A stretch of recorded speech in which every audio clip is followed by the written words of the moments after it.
J.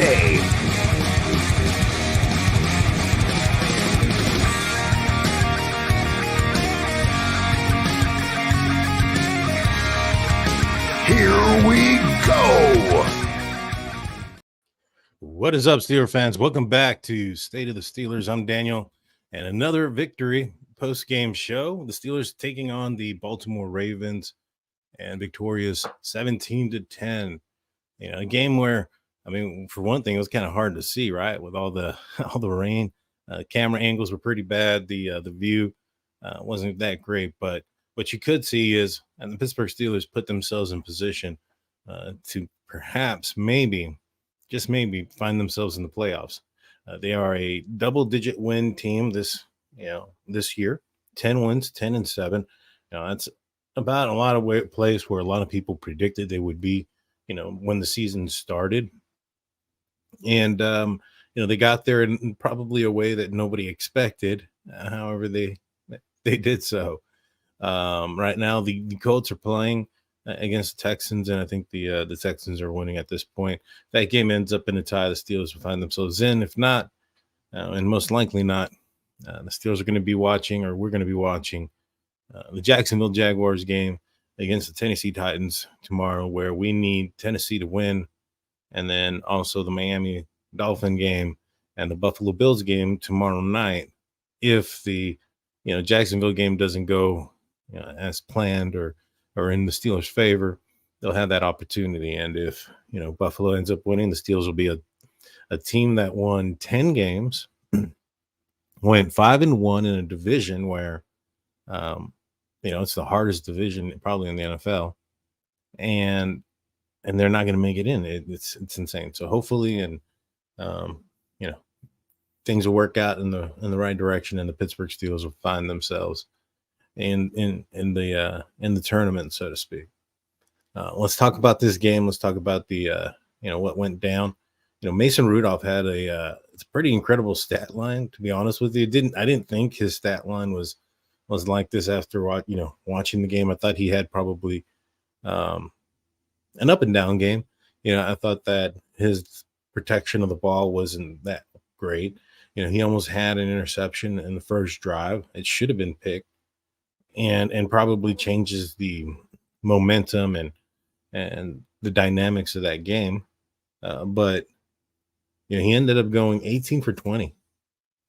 That's what, like 90%, something like that. So 18 for 20, 152 yards. So he didn't put the ball up in the air a lot. 7.6 average, 1 touchdown, 3 sacks, 18 yards lost, QBR of 68.8, and a rating of 115. So this is his third week with plus 110 quarterback rating.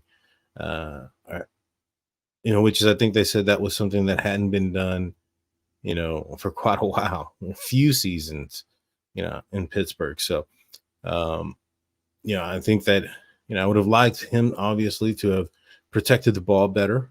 He had a couple of times where he put the ball on the ground. He ended up losing one. Jaylen Warren put the ball on the ground a couple of times, ended up losing, I think, just one.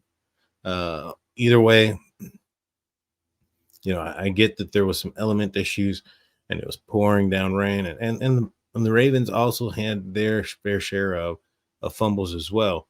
So, both teams had to deal with it. Nagee Harris, he kind of muffed it, I think, on the first drive. After that, he took care of the ball. So, if Nagee Harris can go out there and take care of the ball, then so can Jaylen Warren and everybody else. Let's see. I'll say hello to a few people in the live chat real quick. Viper 7290 says, one hell of a game. I agree. King CL. Jared Devil, how's it going?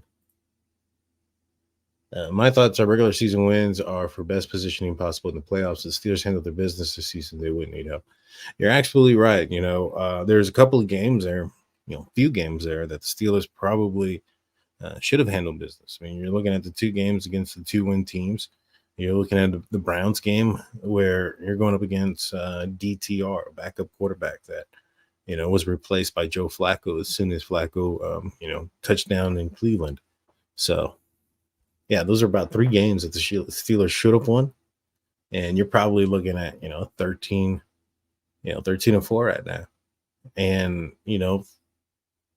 the the Ravens probably play their starters, but given the weather element, I'm not saying I don't know if they're going to be able to score more points than what Huntley was able to do, but maybe not, maybe 3 more. What's going on, Afton? Hey guys, happy for the W. Worried about TJ? Yeah, TJ. It's apparently a sprained MCL. I know there's some rumors out there saying it's a grade 3, which is basically a tear that doesn't require surgery, and I think that one's probably like a 3-week out or whatnot. So maybe if the Steelers make it to the Super Bowl or maybe even the AFC Championship, that's probably when he could come back. If that's something. I was encouraged by Golden's performance, and when TJ Watt did come off the field. Herbig is a guy that's also flashed a few times. So, as tough as it is, it's not the probably not the blow that it was last season when he went down with his injury. But hopefully, it's not even that. They're going to go do some MRIs and stuff like that tomorrow to confirm the extent of it. To me, it looked like a hyperextension, and hopefully, it's just that. And maybe it dropped down to a grade 1 or something. And he was trying to get back in the game, so I'm not sure. Steelers fan, how's it going? Let's see. Colts 14-6. There you go. Doesn't he mod? Oh yeah. Yeah, George is, I don't know where George is at, man. George, if you hear this on the replay crew, send me put in a comment. I just want to make sure you're all right. I haven't seen you in a while. Claude, what's going on? Let's see. Jaime, what's up, my man? Jeremy Yoder. Throat puncher 7 foe. Yeah, I agree. He says Mason is good, 18-20. That's franchise.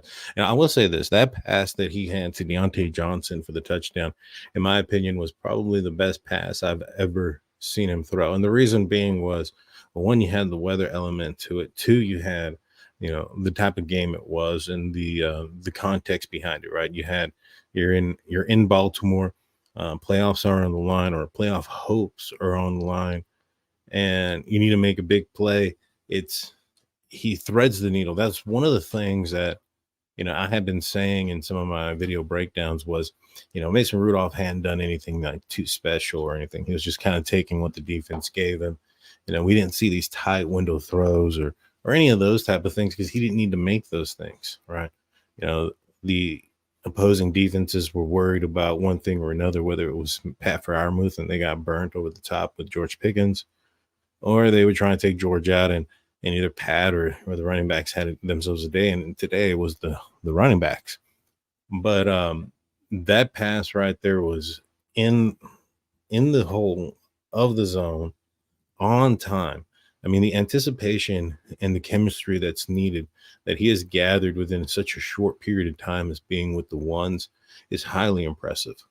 I know he almost had the interception, and he's got to probably work on not just staring down receivers, or maybe, at least have his head facing us, kind of looking out of the corner of his eye or something. Cause that is that's a tell, you know what I'm saying? So, I do think that he made that throw. There was the other throw as well. I want to say it was to Allen Robinson. Maybe it was Deontay, and he threw him open. He threw him open in the zone where he was standing. He was covered, but Mason put it right there where it needed to be, and the receiver was able to see what happened, and he put himself in position, caught the ball, ended up being the first down. So those 2 plays there, but more so the touchdown, the timing, the anticipation, the placement of the ball, the context surrounding the play, and it's fourth quarter, tie ball game, I think, at that point, and it's Steelers need to go up, playoffs in the line. So I'm encouraged. I am truly encouraged. Even though, like I said, he probably had, an up and down game. He's had probably his worst plays. He had his best plays on this game as well. Those worst plays being the almost touchdown to start the game, and then all the fumbles that he had. Uh, he needs to protect the ball, but I do think that maybe perhaps Dan Moore needs to be able to block a little bit. You know what I'm saying? Jeez, this was not a good game for him. Not a good game for him at all. What's up, Primo Vino? How's it going? Let's see. In hindsight, what's up, Nathan? Retire the Nagee hate. Yeah. Dude, Nagee had himself a game. This was a Nagee game. Nagee. I mean, he's gone over 1,000 yards for 3 seasons consecutive. The first, player in Steelers history to be able to do that. Imagine that. Yeah, and I'll be honest. I was one of the guys that was kind of like, maybe Nagee should take a back seat to Jaylen Warren. Well, I mean, one thing that Nagee will do is he'll be consistent even when things are tough. What's up, Sean? How's it going? Oh yeah, threading that needle. That was great. The velocity, yes. Redstone, the velocity of the ball was great. Cool. I've got all those caught up. So when it comes to the quarterback play, I thought Mason did well. You can't deny it. He's definitely going to be if the Steelers play another game this year, he's definitely going to be the quarterback for that game. In my opinion, Mason's going to be the quarterback until the end of the season. If there's another game and the Steelers win that one, he's going to be the quarterback for the following one. And if they don't, then, I don't see him getting benched or anything like that. I was talking to a buddy of mine during the game, and, he had told me, he's like, I think, there's a chance we see Kenny in the second half. And I was like, yeah, I don't know, man. I mean, Mason looked kind of shaky with the one pass, and he was getting hit, but, I'm not sure if, in this type of weather, Kenny would probably be best suited or would have less, fumbles put in the same situation. So, Mason's a big dude, can hold on to the ball. I was a little bit concerned about the two gloves the two glove thing in the weather, but he was able to be all right. I mean, he only had 2 incompletions. One was the deep ball to Deontay Johnson in the first half, which Deontay kind of let off.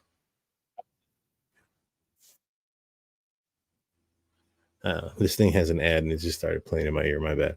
So, I don't think that, Deontay was expecting the ball there in that situation. But had he not, let up, I think that one's going for a touchdown as well. So I'm highly impressed. He seemed pumped. There was a couple of, there was some videos that have come up last week. He was signing babies on the on the sideline. I mean, he was literally signing a baby. And this week he was, pumping up the crowd as he was running off of M&BT Stadium, there in Baltimore. And so, he's I'm super impressed with him. I'm proud of him. I'm very happy for him as well. He stuck in there. But like I said, the pass blocking wasn't as good as it had been in this game. Dan Moore kind of, whether it was his footing or what, or maybe Van Noy just kind of had a better matchup against him. That needs to get cleaned up. Mason was getting hit all over the place. And one thing that, again, was impressive about it was, on that touchdown pass, he hung in there after being hit over and over and over again and having the fumbles and stuff.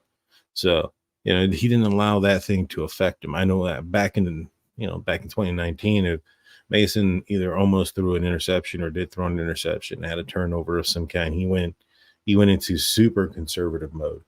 And, that was the end of it there. As far as rushing goes, Nagee Harris had 26 yards, 112 yards on the ground, 4.3 average, 1 touchdown, long of 15. Again, I thought this was Nagee Harris's game.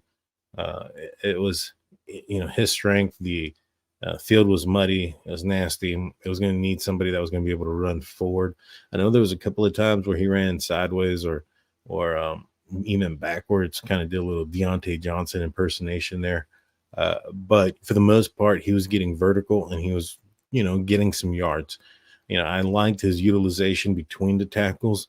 I really didn't like those plays to the outside on this type of field with his, you know, burst challenge or his speed challenge or his challenge of his speed or however you want to say it. And it's kind of slow. Um, I was kind of concerned about that. Especially in this game where the field's not the greatest and it's wet, I think he was best suited just running straight up the middle. And when he did, I thought he did well. Jalen Warren was nine carries for 33, but 23 of those yards came on one carry. Calvin Austin had one carry for 8 yards as well. George Pickens, he didn't really get any. He didn't even get a target in the receiving game, but he had one carry for 3 yards. It was a big carry. It was on third down. He was able to, get out there and get in front and get a first down. Like I said, as far as the rushing goes, I think that this was the identity again for the Pittsburgh Steelers. And, it's going to open up some things in the passing game or open up more in the passing game. I felt that, on this game here, given the fact that it was, the weather element, I think that, if it was probably a little bit more manageable or a little bit more normal, you're not going to see many games like this. I think that the Steelers probably score a lot more points and take care of business as well. Let's see. As far as receiving goes, Deontay Johnson was 4 for 89, had the 71-yard long. He had 5 targets, 1 TD. I thought he played well outside of that one that he kind of let off a little bit. That was an incompletion. I'm just assuming he wasn't expecting that. I thought Deontay played well. He was probably the guy that Baltimore was least trying to take away. From the looks of it, they were trying to take away the run. They were trying to take away Nodge. They were trying to take away Pat. And obviously, they're trying to take away George. So Deontay had these, a little bit more one-on-one situations, and he was able to take advantage of those. Nagee Harris had five receptions. I think they utilized him more in the catch in the receiving game because Jalen Warren was having some challenges holding onto the football. So Nagee was 5 for 21, 4.2. He had 7 targets. 5 targets, 7 was the longest, completion that he had. Same thing for Jalen. 7 yards was the longest completion. He had 5 receptions, only got 17 yards. But he caught all the passes that went to him. There were 5 targets there. And Connor Hayward ended up with 2 for 4. On some of those Connor Hayward passes, those were when the Steelers were doing some sort of like play action pass. And Mason was under tremendous duress, person right in his face, and he was able to swing the ball out there and, turn a huge negative into a slight positive or no gain. But, gets out of trouble there. Again, super impressive. But, the Steelers did put the ball on the ground. Fumbles, Mason had 3 fumbles. Jalen Warren had 2 fumbles. Calvin Austin had 1. That was on the punt return. So a lot of fumbles there. A lot of fumbles. Let's take it over to the defensive side. I thought that the Eric Rowe played well. Safeties, defensive backs, they played pretty good. Joey Porter, we didn't really see much of him, so it appeared that the Baltimore Ravens were really trying to, oh man, I forgot what I was saying. I read one of the things. I was unable to watch today. What about the 3 sacks Mason took? Dan Moore was responsible probably for about 2 of them. 2 of them. Oh yeah, the defensive backs. So I just think that the defensive backs did well, especially given the fact that there's been some injuries there. If the Steelers end up going into another week, given the fact that Minkah Fitzpatrick took some snaps in practice this week, I think that we're probably going to get him back. You're also looking at DeMonte Casey coming off a suspension, so they're going to get healthy pretty quick. But Rowe has proven himself to be a guy that I think that should get some playing time. He's had an interception, in his time while Minka's been out and DeMonte Casey's been suspended. He had a forced fumble today that was uh, highly important, at the most important time as well. So he also almost had another pick not too long ago. I think it was last week against Seattle. So he's kind of popped off the screen there. I like what he's doing. Middle linebackers, Miles Jack. I think he had a forced fumble. I think they may have credited Mark Robinson, but I think it was Miles Jack, and I like what he was able to do. He took some more steps forward, shaking off more of that rust. I like the fact that from all indications, he's pretty healthy right now. This is probably the healthiest he's been this late in the season in quite some time. So, Steelers make it into the tournament. I'm pretty excited about what they can do. Landon Roberts was back as a middle linebacker. Tough dude. Tough dude. He is a Steeler. That is for sure. Tough guy out there, has pectoral injury, doesn't care, trying to do what he can. As far as, the Steelers pressure, they end up sacking Tyler Huntley 4 times, 28 yards, and only allowed him a QBR of 54.8, 80.4 rating. Really shut him down as well. I know they had that one drive that ended up in a touchdown, and then at the end of the game they had one drive that ended up in a field goal. But that was the Steelers allowing them to catch the ball in the middle of the field so that they can run out time, and it worked out. The Steelers end up winning by 7. Yeah, I think that if they stay a little bit more aggressive, they probably win by 2 scores on this game and win by at least 10. And I mean, that's impressive. I mean, if you were to look at this and say, hey, Mason Rudolph is going to put 30 plus points 2 weeks in a row and then beat the Ravens by 2 scores, which didn't happen, obviously, but it almost did. I mean, I think everybody would be impressed with that. So we'll see what happens. I think that they have to give him an opportunity. Baltimore's rushing attack, they had Gus Edwards had 10 yards for 10 carries for 48 yards. He ended up being the guy that coughed up the fumble. Eric Rowe, the one that punched it out. Great play there on Eric Rowe. Tyler Huntley, he had eight carries for 40 yards. He was a guy that was getting around and a little bit concerning. I don't know if it's maybe because, the lack of speed in the middle linebacker position or what, but he was running around a little bit too much for my comfort. Melvin Gordon had 7 carries for 18 yards.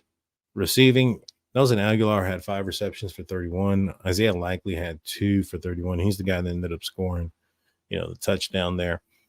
And I think that was when Eric Rowe went out. He had a stinger and he ended up missing a portion of the game. And I think that touchdown drive was immediately that drive where he ended up getting hurt, I believe. So, they only, in my opinion, had one drive that was worth of, they earned it. The last one that they got 3 points is in garbage time. And like I said, the Steelers were playing prevent. But that one drive that ended up with Isaiah Likely in the end zone, that was right after, Rowe went out. It was on Patrick Peterson, and Joey Porter Jr. had an opportunity probably to get there and tackle, but I could see him kind of a little bit hesitant to get in there. Let's see. Robinson had an awesome sack. Yeah, he sure did. He also he went. There was one play where he just kind of blew it up in the backfield, but they ran right by him, and the guy ended up getting a bunch of yards. I think it was Gus Edwards, and then the next play or two, he ended up putting it on the ground. But yeah, I remember that. Robinson played a lot better. One arm Roberts beats 2 in the bush. That's funny. So the fumbles that Baltimore had, they lost 2 fumbles as well. Melvin Gordon had 1, Gus Edwards had 1, and they both lost them. So the Steelers and the Ravens had both lost 2 fumbles, but the Steelers had more fumbles in that situation. As far as special teams goes, I think that Boz was Boz. He made his extra points, his field goal. Punting though was a situation. Presley Harvin. My God, like talk about inconsistency, or the only thing that is consistent is that the later in the year that you go, or the colder it is, or the worse the elements are, he's the more the shanks are coming out. It's not even so much that there's weather and it's blowing the ball around, and he's kicking into like 15, 25 mile per hour gust of wind or stuff like that. He's shanking the ball. It's not even, like I said, he's not even giving the ball an opportunity to get down the field. Now, I don't know what it is. Maybe he's just not used to kicking a cold ball. I think he's from Georgia. I could be wrong, or somewhere in the South. Um, you know, maybe that's the situation. But like seriously, I think they need to get somebody else there. What was that guy name? I can't pronounce it. The kickoff returner, number 48, formerly known as Bud Dupree.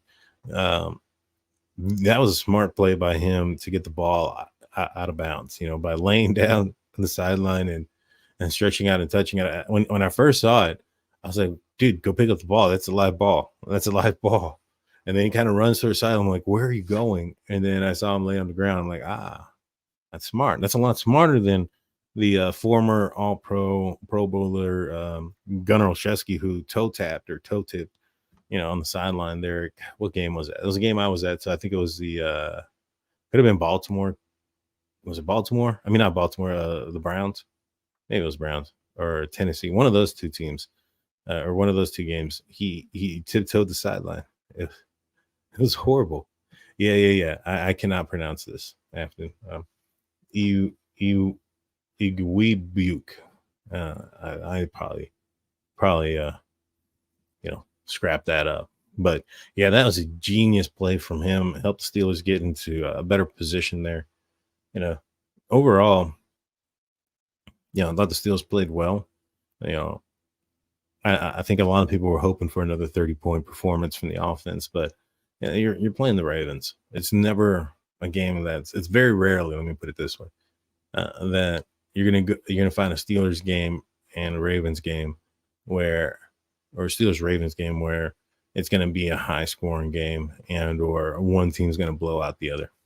Very unlikely. But as far as what was it, the officials go, I think they let the players play a little bit. I was kind of shocked about the lack of holdings, penalties. There was a few out there that I saw, kind of pretty obvious ones, especially towards the Pittsburgh Steelers defensive players. I was getting to a point where I'm like, man, damn more, they're not throwing penalties. Just hold your guy. Stop letting him hit Rudolph. But yeah. But yeah. Steelers Freak says the rain took the big score out of the game. Yeah, my 100%. 100%. But yeah, I think overall the Steelers did well. This was a good game. We're going to be, scoreboard watching now. Another year with Kenny sounds horrible. Yeah, it kind of does. But, here's the thing. Mason Rudolph did develop.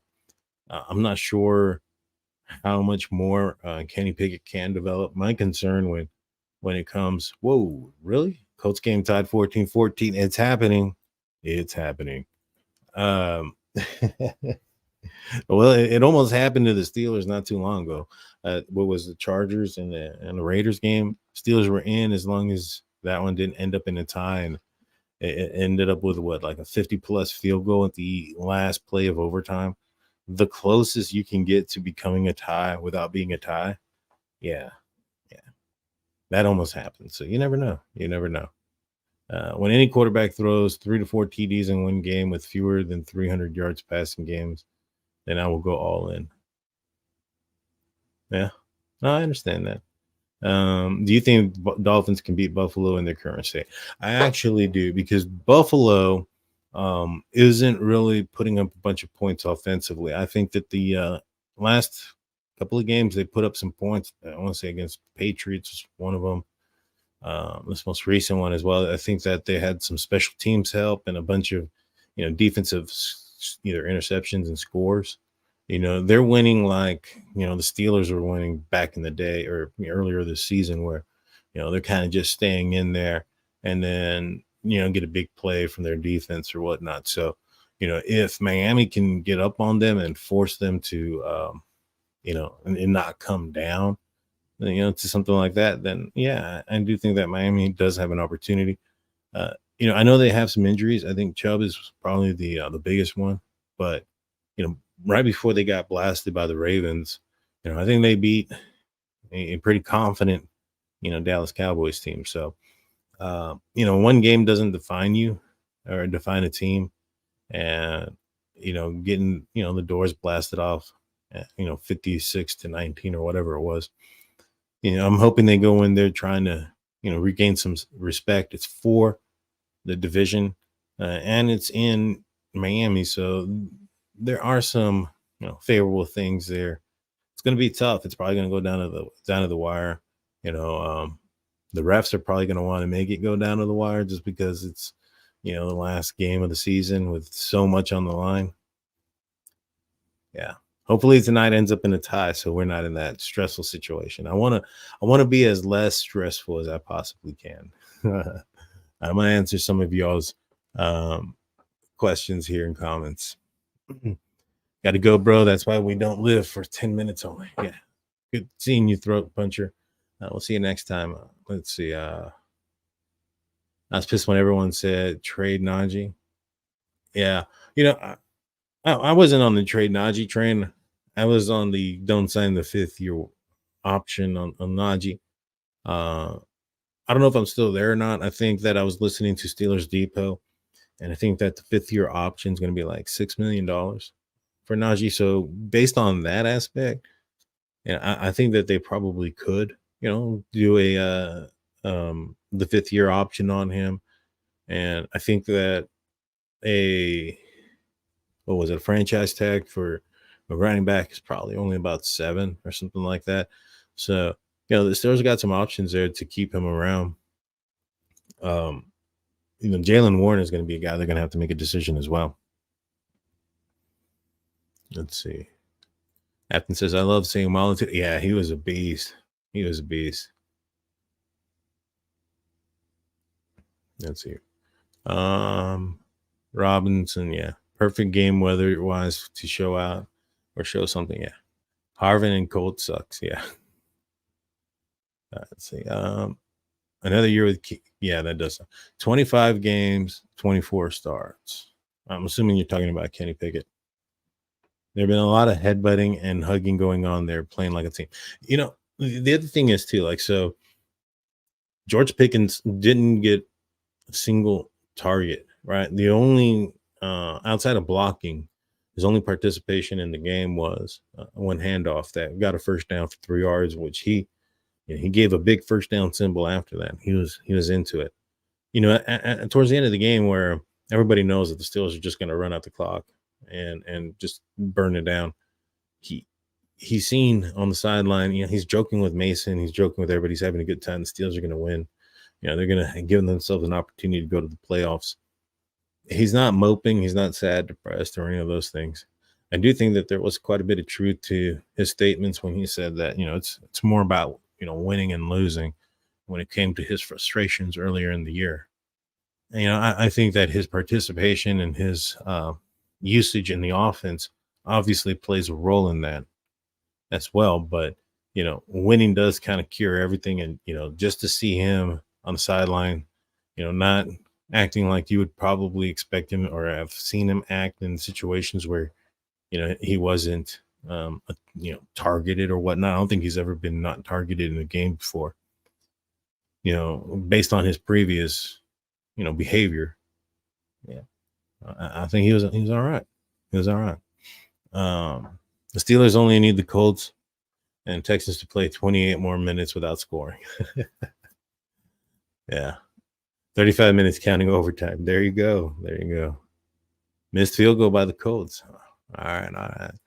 Well, with that being said, I'm going to jump off here pretty soon. I want to thank everybody for being here. The Steelers give themselves an opportunity to go forward. I'll probably go live again when we find out if the Steelers are going to be going to the playoffs or not. And, I'll be doing some film review on this game and the Pittsburgh Steelers. So make sure you hit that notification button, subscribe, like the whole 9 yards. I'd appreciate it. Claude says, one last one. I can see why he was frustrated with Kenny and Mitch as his quarterback. Yeah. I mean, yeah. They put up a stat, right? And they were talking about Matt Canada. And they said, week 1 to week 12, this was, this team was averaging 200 yards a game. Passing yards was crap, this, that, and the third, right? And then they said afterwards, they're averaging about 240 yards passing and this, that, X amount of touchdowns. And I'm like, man, y'all are really watering down Mason's 3 starts because he was responsible for all those yards, all those touchdowns, which aren't much. But I mean, shoot, he had in 3 games, he got half the touchdowns that Kenny threw. How many starts did he have? Like 12 or something like that. So, yeah, 3 games. Now, I think that in a couple of these games, well, in the first 2, he probably could have had even more. Yeah, but I think they kind of held him back a little bit because the game was done. So, just wanted to say that one last thing. Thank you, Afton. I appreciate everybody. Thank you all. Thank you, Claude, Steelers Freak, everybody else. I'll be back a little bit later also this week with Nathan on this channel doing the Unofficial Steelers podcast. So with that being said, I'm out. Peace.